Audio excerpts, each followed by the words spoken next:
ముందు చంద్రబాబు నాయుడు గారు BC declaration చేశారు.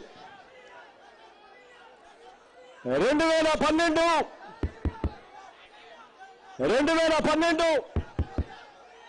జూలై మాసంలో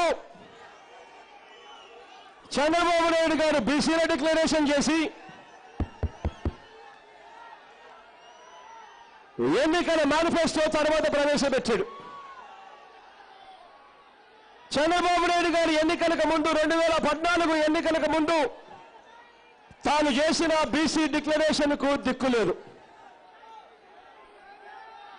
2014 ఎన్నికలు వచ్చేసరికి ఇలా చంద్రబాబు నాయుడు గారు నవ్వుతూ ఒక పోజ్ ఇచ్చాడు.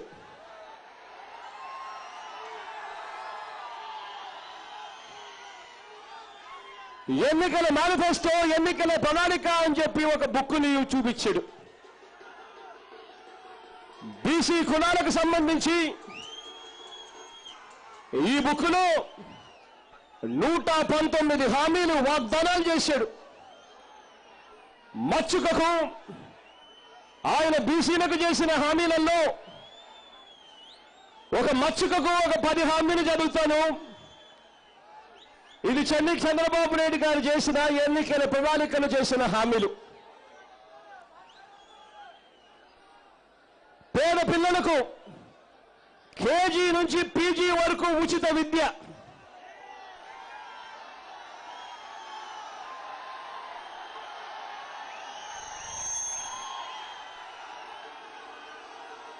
చంద్రబాబు నాయుడు గారి మేనిఫెస్టో, ఎన్నికల ప్రణాళిక. కాలేజీ విద్యార్థులకు ఐప్యాడ్,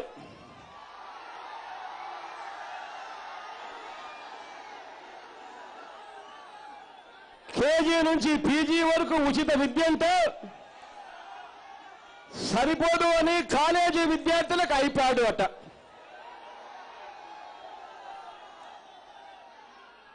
మారుతున్న పరిస్థితులకు అనుగుణంగా విద్యా విధానంలో మార్పులట.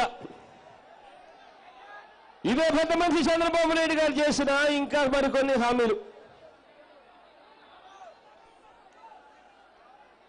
10,000 కోట్లతో ప్రత్యేక బడ్జెట్ కేటాయింపు అమలు చేస్తా. ప్రతి సంవత్సరం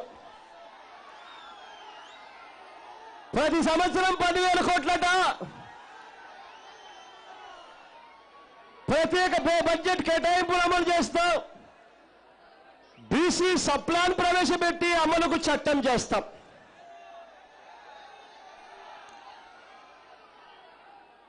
సంవత్సరానికి 10,000 కోట్లట చంద్రబాబు నాయుడు గారు చెప్పిన హామీలు. కేజీ నుంచి పీజీ వరకు ఉచిత విద్య గాలికి ఎగిరిపోయింది.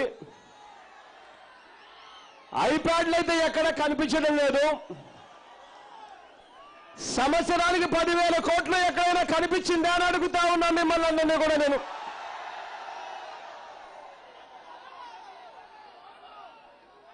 బీసీ సప్లాన్ ప్రవేశపెట్టి అమలుకు చట్టం చేస్తాడట. ఎన్నికలకు నెలలో ఉన్నాయనంటే ఈయనకు చట్టాలు గుర్తుకొస్తాయి. 5 సంవత్సరాలు పరిపాలన చేసినప్పుడు ఈయనకు చట్టాలు గుర్తుకురావు.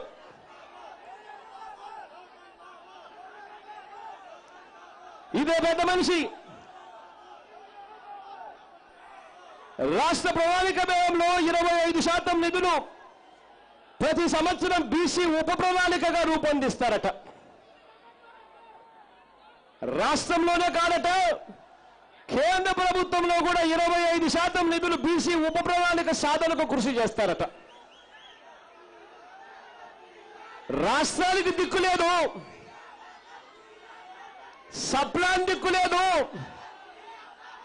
25% నిధులు కదా దిక్కు లేదు. ఇక కేంద్రంలో కూడా ఈ మనిషి చక్రం తిప్పి అక్కడ కూడా అమలు చేస్తాడట.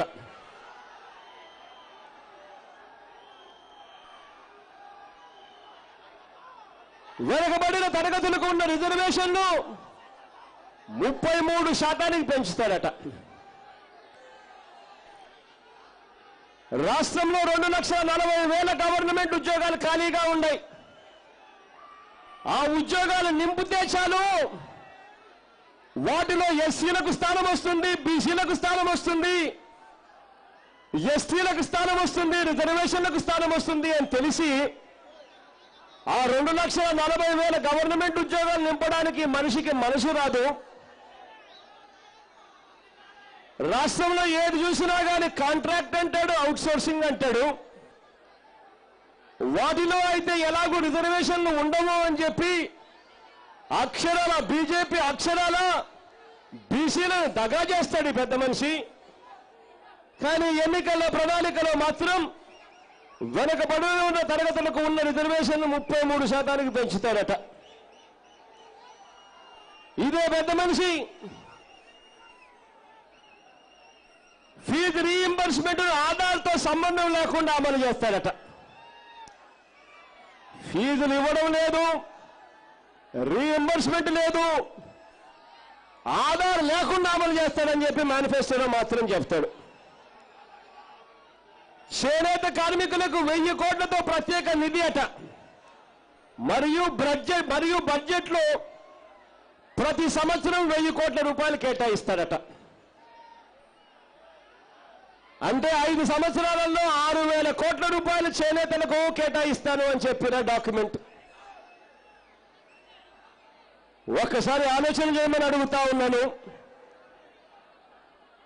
ఎన్నికలు అయిపోయాయి, 2014 ఎన్నికలు అయిపోయాయి. 5 సంవత్సరాలు చంద్రబాబు నాయుడు గారు పరిపాలన చేశాడు. అక్షరాల ఈ మేనిఫెస్టోను ప్రతి కులంను ఎలా మోసం చేయాలి అని 119 హామీలు ఇచ్చి చంద్రబాబు నాయుడు గారి చక్కని ఫోటో, ఒక చిరునవ్వుతో ఉన్న ఫోటోను ముందర పెట్టి ఎన్నికల ప్రణాళిక అని చెప్పి మనందరి చెవుల్లో పూలు పెట్టి మనల్ని మోసం చేసి గద్దెక్కాడు.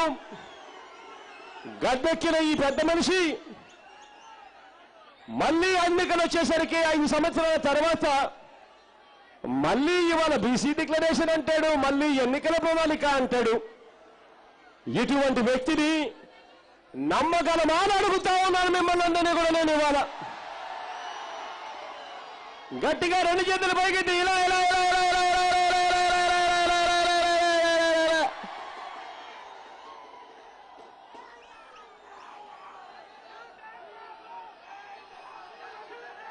ఏటా 10,000 కోట్లు, ఏటా 10,000 కోట్ల రూపాయలు చొప్పున 5 సంవత్సరాలలో అక్షరాల 50,000 కోట్ల రూపాయలు ఇస్తానన్నాడు ఈ పెద్ద మనిషి బీసీల అభివృద్ధి కొరకు. ఇవాళ ఒక్కసారి నేను చదువుతా, ఈ 5 సంవత్సరాలలో బీసీల అభివృద్ధి కొరకు, బీసీ వెల్ఫేర్ కొరకు ఈ పెద్ద మనిషి చంద్రబాబు నాయుడు గారు, ఈ పేపర్ పూర్తిగా చంద్రబాబు నాయుడు గారు ప్రభుత్వం అధికారంలో ఉన్న పేపరు. ఆయన అధికారంలో ఉండి ఖర్చు చేసిన బీసీ వెల్ఫేర్కు సంబంధించిన అమౌంట్లు